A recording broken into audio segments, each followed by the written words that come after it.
On this episode of Game Shack, iiRcade adds a hit game to their lineup. AtGames comes this much closer to releasing Wave 4 of their virtual pinball game. And Arcade1up announces a new partnership with a distributor. All that and more coming up next. Hey everybody, it's JDV here for EvilGeniusEntertainment.com. Thank you for stopping by another episode of Game Shack. Before we go any further, I just want to remind you guys that we do make movies and short films here at Evil Genius Entertainment.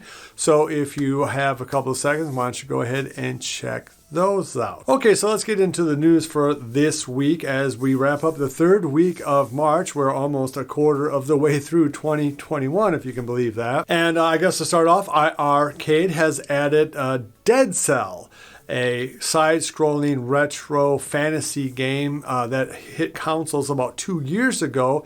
I got 9 and 10-star reviews from just about everybody who reviewed it. Now, the game is not going to be cheap for iiRcade owners. It's going to be $25 to get this game onto your system. But it does give you an option for a very good, very new retro-style game. And it indicates that iiRcade is remaining committed to trying to add a game every week or two to their system, and it's a nice mix of old games and new retro games over there. So if you're interested, go check it out at iiRcade. AtGames is sending out emails to people who are in Wave 4 of their virtual pinball games, asking them if they want their cards to be charged. I said yes, so I am hoping, fingers crossed, that within a couple of weeks I'll have that game here to review. Now, they're not saying they're going to start making deliveries in 2 weeks, and I don't know where I am on the queue, so it could be a while for me. I just don't know. But it seems like this is good news for fans of that game, people who want to play the game, because it seems like Waves 1 through 3 have either been all fulfilled or are just about to be fulfilled. So Wave 4 is coming, and hopefully sooner than later, as they just charged me money. Okay, and Arcade1up has announced a new partnership with Chinatown Market, a sort of upscale kind of urban marketing company that sells, apparel and things like that. And they're going to be selling a reskinned version of NBA Jam through that company. I actually kind of dig the artwork on that. I think it's a little bit more ballsy than the original artwork on the game.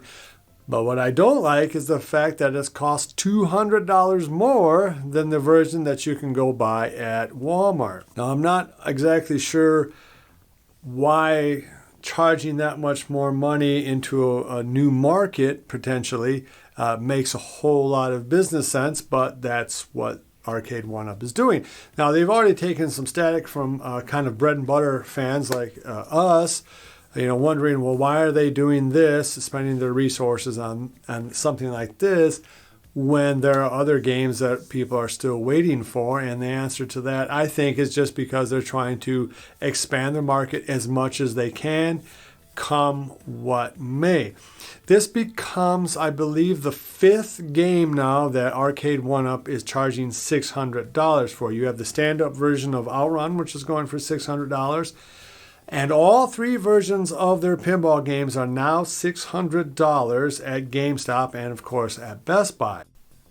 Okay, so all that said, that brings me to my question for this episode, which is, how willing are you guys to pay more than $500 for a cab? Are you willing to pay $600 for like a stand-up Outrun or for this new NBA cab? Are you willing to pay $600 for these pinball games? I guess more to the point, how willing are you going to be to pay more than $600 for something like Killer Instinct or Dragon's Lair?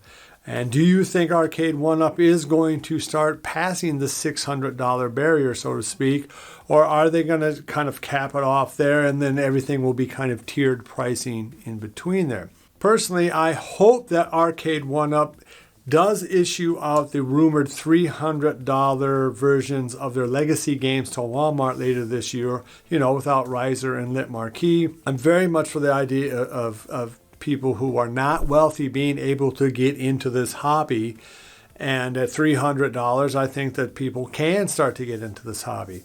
At $600 and $700, I think it makes it a lot tougher, particularly when you're not talking about a multi-cade type situation. I mean, it is one thing to pay $500 for an AtGames Ultimate Legends cab where you're getting 300 games plus all of the other ability to play console games through it and CoinOps X. It's quite another to pay $500 or $600 and you're only getting 3 or 4 games, if you're even getting that. So what do you guys think? Are you willing to pay more than $600, or does it just depend on the title? Like if Paperboy came out with the unique joystick, would you be willing to pay $600, $700 for that? Or do you have a hard cap in terms of what you're willing to spend on any one kind of branded game from Arcade1up? All right, so I guess that kind of wraps up a short episode here for Game Shack. I hope you enjoyed this content. If you did enjoy it, please give me a thumbs up. It does help keep us on the channel. Be sure to check out our other movies. Episode 4 of our zombie show, Reanimate, should be coming out in the next month, and it is our longest, most elaborate episode yet, so keep that in mind.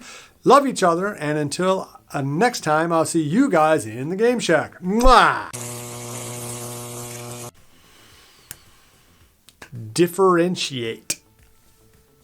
I said it at the end of the show when it doesn't matter, but I did say it. Be sure to visit evilgeniusentertainment.com for exclusive content, swag, all news.